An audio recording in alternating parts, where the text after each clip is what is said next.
Compagnie Théosophie à Paris, Horizon théosophique, conférence sur le thème Intelligence humaine et intelligence artificielle. Ami, c'est dans les années 50, la première fois, quelqu'un a parlé d'intelligence de la machine. Alors, c'est Alan Turing, un mathématicien, un cryptologue aussi, qui a construit la première machine qui a réussi à décoder les messages nazis. Et après ça, il s'est posé la question, est-ce qu'une machine, donc un ordinateur, peut être intelligent ? Et quelques années après, la deuxième question, c'est si une machine est intelligente, et si on arrive à le démontrer, est-ce qu'elle peut avoir une conscience ? Troisième question, si la machine a une conscience, alors est-ce qu'elle peut atteindre juridiquement le même statut que l'être humain ? Vous voyez que ça va loin. On confond facilement intelligence et conscience, qui sont deux choses extrêmement différentes. Mais pour atteindre la conscience, on a besoin de l'intelligence. Donc pourquoi la machine ne pourrait pas développer la conscience ? C'était des machines assez rudimentaires, les ordinateurs. C'est ensuite par l'évolution des ordinateurs qu'on a construit des algorithmes un peu plus intelligents. C'est ce qu'on appelle les concepts experts. C'était dans les années 70. C'était pas très intelligent, mais ça avait quand même un petit air d'intelligence. On plaçait un expert devant une machine et on lui demandait tout ce qu'il savait sur son expertise. Donc un mécanicien, un mathématicien, un chirurgien, un électricien. Et puis on inscrivait en dur dans une base de données toutes les situations possibles que l'on puisse rencontrer dans telle expertise et les solutions possibles. Il y a un moteur d'inférence qui, en fonction de la question posée, va chercher des solutions qui sont déjà inscrites dans une base de données. Et exemple, la voiture ne démarre pas. On pose la question à un ordinateur expert, la voiture ne démarre pas. Et l'ordinateur va chercher les possibles mêmes états dans sa base de données, et la réponse qui vient, c'est est-ce qu'il y a de la lumière ? S'il n'y a pas de lumière, c'est probablement l'alternateur qui est en panne. Vous voyez, il n'y a pas beaucoup d'intelligence là-dedans. C'est juste une association statistique de données en entrée et on va collisionner des données en sortie qui existent déjà dans une base de données. On est loin encore du fonctionnement de l'intelligence du cerveau humain. Et puis arrivent les années 80 où un ingénieur-chercheur, Yann Lequin, français, a inventé le concept des systèmes neuronaux. C'est la biomimétisme, la bioingénierie, c'est ce qui est en fine pointe de la recherche actuellement, consiste à étudier ce que fait la nature et reproduire les mécanismes employés par la nature, comme le vol d'un bourdon ou le déplacement d'une fourmi, une colonie de fourmis. Là, les algorithmes sont on ne peut plus simples.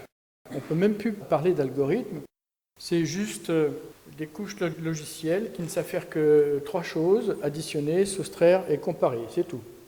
Sachant qu'avec plusieurs additions, on fait une multiplication et plusieurs soustractions, on fait une division. Et pourquoi neuronaux ? Eh bien, on utilise des petits processeurs, mais beaucoup, en couches multiples. On simule le fonctionnement des neurones du cerveau. On a plusieurs couches de processeurs, et la première couche est reliée à tous les processeurs de la couche du dessus. Donc on a un schéma câblage qui devient assez conséquent. On a fabriqué les ordinateurs avec ces petits microprocesseurs de rien du tout, mais on en a câblé des milliers de processeurs. Comment ça fonctionne ? Eh bien, par exemple, dans l'imagerie, on présente au système des photos d'avions. On met des milliers de photos d'avions dans toutes les situations. Et le système va simplement faire des corrélations des points du pixel qu'il voit sur ces images, et qui va en sortir des formes géométriques, et on lui dit, ça c'est avec apprentissage, on lui dit ça c'est un avion. Et ensuite, on le laisse fonctionner tout seul. On fait pareil avec des chats, on fait pareil avec toutes sortes de formes, et après on lui présente une image sans rien lui dire de plus. Et le système décode automatiquement, en fonction des statistiques de données qu'il a dans sa mémoire, que c'est un chat, parce qu'il a trouvé qu'il y a des lignes qui sont à 45 degrés au-dessus d'une forme qui est arrondie, on trouve des moustaches, etc. Et il va voir dans sa base de données quelles sont les données qui s'approchent le plus de ces formes géométriques, et il tombe sur la donnée chat. Et ça marche très bien. Ça marche tellement bien qu'aujourd'hui, les machines qui fonctionnent sur le principe du deep learning, la connaissance profonde, l'apprentissage profond, sont bien plus fortes que les êtres humains. Les diagnostics qui sont faits en médecine, en chirurgie par exemple, la machine trouve 80% mieux que n'importe quel spécialiste dans ce domaine. Par exemple, plus aucun champion du monde de Go ne peut battre une machine deep learning. Ça marche pas mal, mais est-ce que c'est vraiment de l'intelligence? Ça ressemble à l'intelligence. Les chercheurs disent qu'ils essayent d'émuler l'intelligence. L'émulation, ça veut dire qu'on fait exactement la même chose avec d'autres moyens. On va émuler une Game Boy sur un ordinateur IBM, par exemple. La Game Boy, c'est un tout petit ordinateur de jeu. Et on va réussir à faire tourner les mêmes programmes, mais sans Game Boy. Donc ça, c'est une émulation. Dans la recherche, en intelligence artificielle, c'est plutôt une simulation. On va simuler le comportement humain avec des algorithmes plus ou moins simples, plus ou moins compliqués. Et plus ils sont simples, et mieux ça marche. Au début, avec l'intelligence artificielle, pour qu'un robot traverse un couloir avec quelques cartons et aille ouvrir une porte, il fallait qu'il calcule pendant un quart d'heure, une demi-heure, avant qu'il fasse le premier pas. Aujourd'hui, la machine y va direct. Elle contourne les obstacles et elle ouvre la porte. Le programme, encore une fois, est très simple. Mais c'est simplement l'affinage de la perception des senseurs, l'affinage en couches. La première couche affine ce que la caméra voit. Elle envoie l'information aux couches supérieures qui affinent encore plus, etc. Plus il y a de couches, c'est pour ça qu'on appelle ça deep, profonde, plus les couches sont profondes, plus les données deviennent pertinentes. À tel point qu'aujourd'hui, une machine peut très bien reproduire des tableaux de maître à s'y méprendre. On peut même reproduire des partitions de Mozart ou de Bach. Ça y ressemble beaucoup, mais l'âme n'y est pas. La logique y est. On trouve une certaine intelligence dans le discours musical, mais c'est plat. Ça manque d'une âme. C'est pas encore tout à fait ça. L'intelligence peut-être y est, mais pas la conscience. Aujourd'hui, l'intelligence artificielle type deep learning, on la trouve partout, dans tous nos téléphones. Il y a les logiciels qui permettent de parler à l'ordinateur et qui vous répondent intelligemment et qui font, disons à 75-80% ce qu'on leur demande. C'est dans tous les téléphones portables. C'est des logiciels basés sur les protocoles de deep learning, d'intelligence artificielle, qui permettent, 1, la reconnaissance de la parole de l'interlocuteur, et 2, d'aller chercher un résultat intelligent et pertinent par rapport à la question posée. Sont-ce des êtres intelligents pour autant? Pour le moment, c'est que du calcul statistique. C'est un peu décevant, mais quelle est la différence entre l'intelligence artificielle et l'intelligence humaine? C'est ce qu'on va essayer de démontrer maintenant. On a compris que dans l'intelligence artificielle, le schéma est assez simple. On a une bardée de capteurs. Ces capteurs envoient ce qu'ils perçoivent à une couche de processeur qui va chercher des points de correspondance et qui va envoyer ces informations vers une couche supérieure et ainsi de suite, plusieurs milliers de fois. Une intelligence là-dedans. Et une fois arrivé au stade où il n'y a plus de couches, elle va stocker les données dans une base de données. Si la base de données est embarquée, comme on dit en informatique, c'est-à-dire qu'elle appartient à l'appareil et puis à d'autres, les résultats seront assez décevants, assez faibles, parce que les données ne sont pas assez conséquentes. Il n'y a pas assez de données pour répondre à toutes les situations qu'on voudrait bien poser à la machine. Voilà pourquoi aujourd'hui il y a une véritable guerre des data, des big data, des données, parce que plus il y a de données à analyser, à donner à manger à la machine pour qu'elle sorte des statistiques, plus ces résultats seront fiables. La guerre aujourd'hui, c'est la connexion et le cloud. C'est-à-dire qu'on va connecter toutes ces machines au cloud, c'est-à-dire à l'Internet, à d'autres bases de données, d'autres ordinateurs. Enfin, des fois, ce n'est même pas des ordinateurs, c'est juste de la mémoire en général. Donc, on a dit le mot mémoire. C'est la mémoire qui contient toutes nos données. Les données de tout le monde, de tous ceux qui se connectent via Internet avec des ordinateurs ou avec des téléphones, des tablettes et autres. Toutes les données, ce qu'on cherche, ce qu'on regarde, ce qu'on écrit, etc. Aujourd'hui, Facebook, grâce à Deep Learning, les ordinateurs qui font tourner Facebook sont capables de reconnaître n'importe qui, n'importe où, même si vous n'avez pas de compte Facebook. quelqu'un a parlé de vous ou a mis une photo, il sait reconnaître le nom de la personne, à quelle date, à quel endroit, sur quelle photo, etc. Donc ça devient un petit peu gênant parfois. Et ça se vend très bien, parce que ça permet de créer des profils dits intelligents qui, grâce à ces profils, permettent aux sociétés de vous vendre exactement ce qui vous intéresse. Donc on va chatouiller la partie désir des personnes pour essayer de leur vendre quelque chose. Tout ça, c'est du commerce, etc. Mais ça marche très bien. Ce n'est pas encore vraiment de l'intelligence, mais on s'y approche un petit peu dans la mesure où il y a un système auquel on pose une question et le système va chercher une réponse pertinente pour résoudre la question. Donc, c'est une forme d'intelligence. Quelle est la différence avec l'intelligence humaine ? Eh bien, voyons comment ça se passe au niveau de l'homme. Comment nous faisons, à partir de nos capteurs, donc de nos sens, pour réagir intelligemment face à un environnement qui nous a apporté ces informations. Des sens, l'information va jusqu'au cerveau. Le cerveau va se mettre en route avec les neurones, les synapses qui vont déclencher des réactions chimiques et électriques. Ça va redescendre dans le système nerveux, dans le système lymphatique, et ça va provoquer des réactions dans tout le corps. Ces réactions vont être de type plaisante, neutre ou déplaisante. C'est assez simple. Sur une même corde, qui est la corde des sensations de l'être humain, on a à un bout quelque chose qui plaît, à l'autre bout quelque chose qui déplaît, qu'on va chercher à fuir.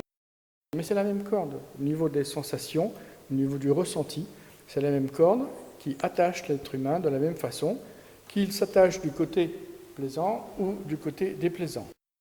Le sage, lui, va essayer de rester au neutre, de ne pas faire vibrer la corde aux deux bouts. Le cerveau redescend l'information par l'intermédiaire du système nerveux jusqu'à tous les organes du corps physique, et nous allons avoir physiquement et psychologiquement une réaction par rapport à ce que l'on a ressenti grâce au travail du cerveau. Mais il n'y a aucune intelligence là, c'est purement mécanique. Mais grâce à cette action-réaction, on va construire dans notre mental, dans notre cerveau, une relation de cause à effet entre ce que nous avons perçu et ce que nous avons ressenti de notre perçu. Et nous allons stocker ça dans notre mémoire. La mémoire est répartie un peu partout dans le corps, elle n'est pas que dans le cerveau, elle est aussi dans les organes, dans les muscles, etc. Ce qui fait que lorsque on met un muscle ou un organe dans une situation qui l'a fait souffrir, le cerveau n'y est pour rien, mais le muscle va réagir, il va se contracter, ou l'organe va dysfonctionner, etc. Parce qu'il y a une mémoire qui est associée à l'information. On retrouve les mêmes données qu'en informatique, en intelligence artificielle. C'est bien d'avoir une logique, mais si on n'a pas la mémoire de l'expérience, il ne se passe rien. Il faut les deux. Il faut un traitement intelligent entre l'information qui est perçue et cette mémoire. Cette mémoire, elle est située où ? C'est là où on trouve la difficulté physiologiquement, parce qu'on ne sait pas très bien la situer. On comprend aujourd'hui qu'elle n'est pas vraiment dans le cerveau, et que ce n'est pas le cerveau qui va engendrer l'intelligence. Mais le cerveau est un mécanisme supplémentaire par rapport à tout le reste, aux organes, au système lymphatique et au système nerveux, qui va permettre la compréhension d'un événement. Et cette compréhension va construire une psyché, ce qu'on appelle le moi. Cet être psychique, c'est notre personnalité de tous les jours, qui répond à des stimuli d'une certaine façon, qui va apprécier ou qui ne va pas apprécier. Et notre intelligence, qui est au-delà, notre conscience, qui est au-dessus de ce système intelligent, va se persuader qu'il est ce qu'il perçoit ou ce qu'il ressent. Et c'est toute la dichotomie entre le « je suis monsieur ou madame un tel », je réagis comme ça, j'aime ceci et j'aime cela, et la personne qui se pose des questions, qui dit « mais pourquoi j'aime ça ? Et pourquoi je ferais ça ? Et pourquoi je ne ferais pas plutôt ça ? Et ceci, cela ?» Et c'est la différence entre nous, en tant qu'êtres éveillés, agissant en état de veille, avec nos perceptions, nos envies, nos peurs, et l'être profond qui continue de ratiociner, de penser, alors que le corps physique et les organes sont en état de sommeil. Il y a une information ou une couche encore superficielle au-dessus de cette mécanique qui paraît intelligente mais qui ne fait, comme un ordinateur, que comparer les données, les causes, avec les effets que ces causes produisent dans notre corps physique et dans notre psychisme. Encore une fois, c'est-à-dire l'ensemble des expériences vécues à travers les sensations et l'effet que ça fait au niveau des cortex, du cerveau, au niveau des organes. Il y a quelque chose au-dessus, puisque lorsque nous rêvons, le corps ne bouge pas, le cerveau même peut être complètement endormi, mais nous avons conscience d'avoir dormi. Comment se fait-il, si le cerveau ne fonctionne pas, que nous gardons cette conscience au réveil? On sait qu'on a dormi, que c'est nous, ce n'est pas un voisin. On sait que même on a rêvé, même si on oublie assez rapidement le rêve. Et on sait même que pendant certaines opérations, alors que le patient est complètement endormi, il n'y a plus de réaction, même au niveau du cerveau, quand on fait des opérations intracrâniennes, quelquefois on est obligé de baisser la température du cerveau de façon à ce qu'il n'y ait pas de dégâts. Et la personne, au réveil, est capable de dire exactement ce qui s'est passé, qui a fait quoi, quelles sont les couleurs, les instruments utilisés, etc. Donc, l'intelligence ne se situe pas au niveau du matériel physique. Elle ne se situe même pas au niveau du matériel psychique, puisque le psychisme est un environnement psychomagnétique, est une sphère subjective dans laquelle participent nos ressentis physiques. Alors, il faut faire une distinction entre les perceptions intérieures, intuitives, et la sensation. Là encore, notre vocabulaire s'appauvrit, et souvent on mélange intelligence et conscience, on mélange sensation, j'ai la sensation de, et l'intuition de, qui sont deux choses complètement différentes, puisque la sensation vient du monde des sens, donc physique, même si c'est subjectif, alors que l'intuition, intuiri, signifie voir ou regarder en dedans. On fait objection de tout ce qui vient de l'extérieur. On se coupe des sens extérieurs et on est persuadé que la solution est là. Il n'y a pas de ratiocination. On sait que c'est le bon choix, intuitivement. Ça signifie qu'on a au moins 2 niveaux de mémoire, même 3 niveaux de mémoire, si on a bien suivi. On a une mémoire physique qui est répartie dans tout le corps, une mémoire psychique qui est la résultante de toute l'expérience que nous faisons quotidiennement en état de veille, et même pendant le sommeil, grâce aux rêves, et une mémoire qui va au-delà, qui perdure au-delà du fonctionnement du corps physique. Donc 3 mémoires. On dira une mémoire physique, une mémoire psychique et une mémoire individuelle, au-dessus, qui est indépendante de la personnalité. Nous sommes conscients d'être ce que nous sommes, que nous soyons une femme, un homme, qu'on ait perdu la mémoire, mais on est toujours persuadé d'être le même depuis notre naissance. C'est un peu bizarre. C'est ce qu'on appelle le soi en théosophie. Il y a le petit soi, le grand soi, mais on ne va pas entrer dans les détails. En tout cas, ce qui est certain, c'est que ce soi, cette perception de notre individualité, est un degré supérieur par rapport à la notion du moi. Donc au-dessus de l'intelligence terrestre. Il y a une intelligence qui est plus proche de la conscience. Je suis conscient de penser, et cet aspect-là est une intelligence supérieure, si l'on veut. Il y a un autre aspect qui différencie l'homme et la machine, c'est que nos pensées interagissent avec l'environnement. Tout le monde a eu cette expérience d'arriver dans un lieu où on est bien ou pas bien du tout. S'approcher d'une personne et puis être très mal à l'aise, ou au contraire la trouver très charismatique et fantastique, et on est attiré vers cette personne. Il n'y a pas eu d'échange d'informations, il n'y a pas eu de contact avec les sens, il n'y a pas eu d'intelligence mise en œuvre. C'est juste la présence psychique, donc notre sphère psychique, dans un lieu qui a interagi avec ce lieu. Ça signifie qu'il y a une mémoire individuelle, personnelle, psychique, et une mémoire de l'environnement. Ce qui s'est passé dans un lieu va imprimer le lieu, c'est ce qu'on appelle une mémoire de la nature. En théosophie, on appelle ça la lumière astrale, mais peu importe, il y a plusieurs couches en fait dans ce plan-là. C'est un plan intelligent parce qu'il interagit aussi. Ça signifie que tout ce que nous pensons et tout ce que nous faisons physiquement va interagir et va s'imprimer comme une donnée lumineuse sur une surface sensible. Donc, imprimer les lieux, les objets. Et voilà pourquoi un sensitif, un médium, peut, en touchant l'objet, voir, comprendre comment il a été créé, d'où il vient, à quelle époque, par qui il a été utilisé. C'est une mémoire de la nature. Cette mémoire a la particularité de nous influencer par association d'idées. Si nous brassons tous les jours, quotidiennement, des mêmes idées, ces mémoires, nous allons les attirer vers notre psychisme, et de cette façon, nous allons être renforcés dans notre façon de penser. Donc si on pense très égoïste, on va être renforcé dans cet aspect-là. Si on pense très altruisme et compassion, etc., on va être aussi renforcé. C'est pour ça que les maîtres conseillent quotidiennement, d'une façon cyclique, des moments privilégiés, que l'on forme comme étant des moments privilégiés dans la journée, le soir, le matin, d'avoir une position mentale pour se rapprocher de cette vie universelle, immortelle, et se rapprocher des influences spirituelles, car ces influences, cycliquement, au même moment ensuite dans votre vie, dans nos vies, vont être automatiquement renforcées. On va attirer ces influences vers notre sphère psychique, et de ce fait, nous allons être aidés. Le mécanisme de la nature nous aide à évoluer dans un sens comme dans un autre.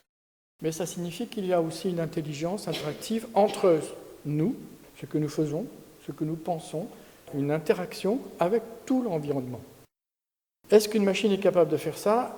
Elle ne peut pas, car son système n'est rien d'autre qu'un calcul statistique. Il n'y a pas de construction psychique, car il n'y a pas d'effet retour dans la solution qu'elle trouve. Elle perçoit, elle calcule, elle donne un résultat. Mais elle ne va pas se projeter dans l'avenir en disant « j'ai vu un assortiment de tartes à fraises dans les photos, j'irai bien demain dans la pâtisserie pour m'offrir une bonne tarte ». Que nous faisons couramment, pas forcément tarte à la fraise. Vous avez compris que nous sommes capables, uniquement par la pensée, même si on n'a pas l'information physiquement, si cette chose nous plaît, donc elle est du côté intéressant de la corde, on va concevoir tout un algorithme pour pouvoir accéder à l'accomplissement de ce désir dans les heures, les jours ou les années qui suivent. Une projection dans le futur. Une machine ne fait pas ça parce qu'elle n'a pas cet aspect qu'on appelle désir et passion, kama manas. Cet aspect qui est le moteur de toutes nos activités en tant qu'être humain. Nous sommes constamment tirés ou poussés par la nature grâce à ce moteur des désirs et des passions. S'il n'y avait pas ce moteur en nous, on pourrait s'installer dans un coin et se laisser mourir. Parce qu'on n'aura aucune passion, qu'un désir d'aller plus loin. Donc ça, c'est la différence de base entre une intelligence artificielle et une intelligence humaine. C'est les désirs et les passions. L'autre grosse différence, c'est l'inférence ou l'interférence de notre vie, de nos actions, de nos pensées sur l'environnement. L'environnement va nous renvoyer exactement comme une image miroir les effets de tout ce que nous avons projeté dans la nature. C'est tellement vrai que les initiés et les éveillés, comme on dit, les Mahatmas, nous ont informés que beaucoup de dérèglements climatiques, de catastrophes climatiques, sont dus non pas à la nature elle-même, mais à la façon dont nous avons pensé nos vies les uns vis-à-vis des autres. Si nous passons notre temps à dépouiller les uns pour pouvoir mieux explorer nos désirs et nos passions, forcément, ceux qui sont dépouillés vont avoir une réaction psychique, mentale, forte. Et quand ça dure des siècles, quand toute une civilisation profite d'une autre nation, forcément, il va y avoir un dérèglement dans les couches sensibles de la nature qui va provoquer des dérèglements climatiques, des tremblements de terre, etc. Nous sommes en partie responsables de ce que nous vivons depuis que nous sommes nés, mais aussi dans les vies précédentes. Car, si l'on a bien suivi l'histoire, l'aspect du soi qui n'est pas conditionné par notre système psychique et notre système physique, en d'autres termes, la partie intelligente qui continue de penser en dehors du corps physique, cette partie-là appartient à un plan qu'on peut appeler spirituel, qui lui est immortel. Cette conscience ne s'arrête jamais, quelles que soient les conditions physiques ou psychiques. Elle peut influencer l'aspect psychique ou physique, mais elle ne s'arrête jamais, ni pendant le sommeil, ni même au moment de la mort. Au moment de la mort, la conscience va engranger le bagage psychique qui est en accord, en harmonie avec cet aspect du soi, pour élargir ce qu'on appelle la soi-conscience. On a une graine de conscience qui est divine, qui est immortelle, qui au départ ne sait pas qu'elle est consciente, mais grâce à l'expérience que nous faisons chaque jour, cette conscience grandit et devient individuelle. C'est comme une goutte d'eau qui tombe dans la mer, mais qui garde la conscience d'être une goutte d'eau. On voit bien à ce niveau-là qu'il n'y a aucun rapport entre l'intelligence artificielle et l'intelligence humaine.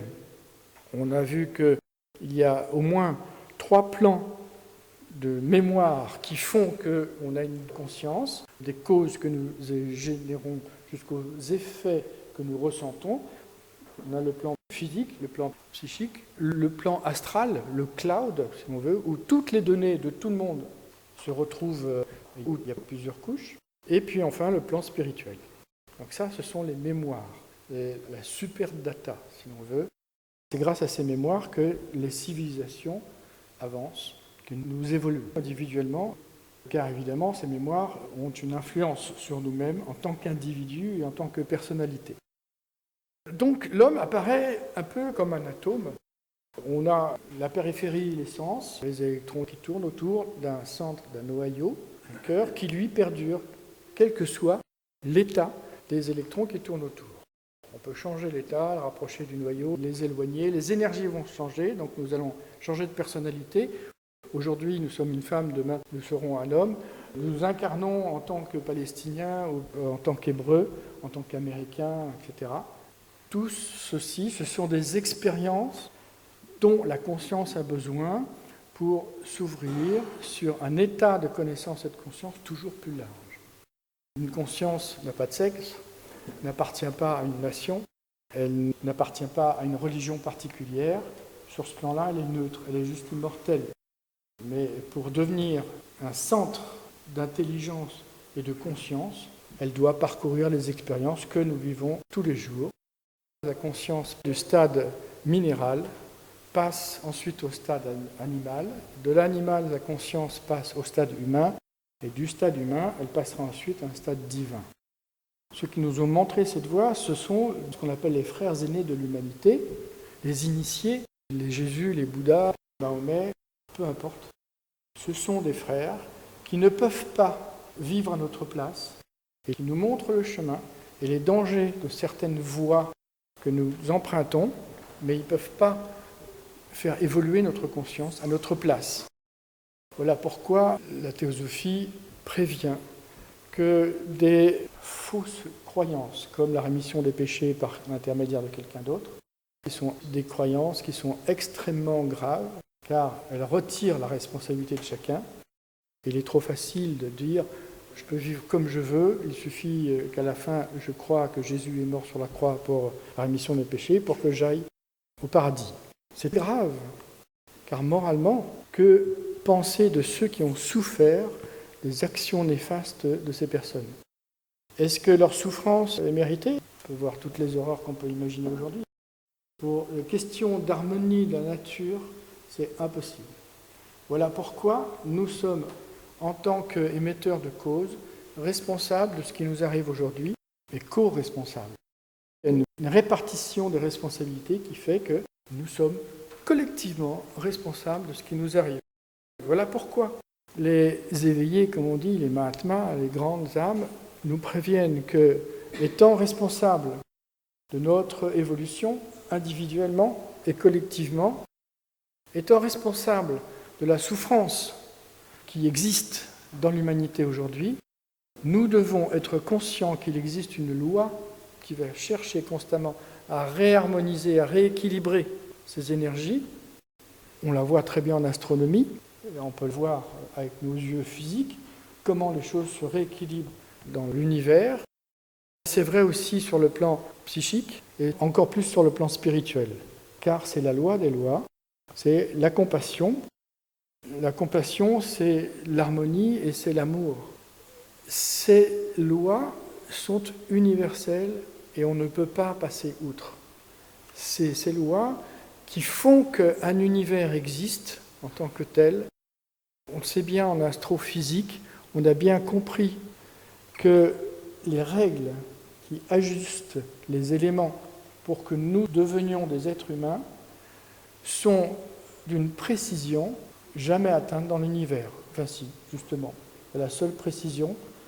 Et la précision avec laquelle l'univers a été construit représente le rapport du diamètre du noyau d'un atome avec le diamètre de tout l'univers visible. C'est la précision avec laquelle la nature a fabriqué toute cette machinerie qui n'a qu'une seule destination, faire évoluer notre conscience. Nous sommes très très loin au-dessus de l'intelligence artificielle. Merci.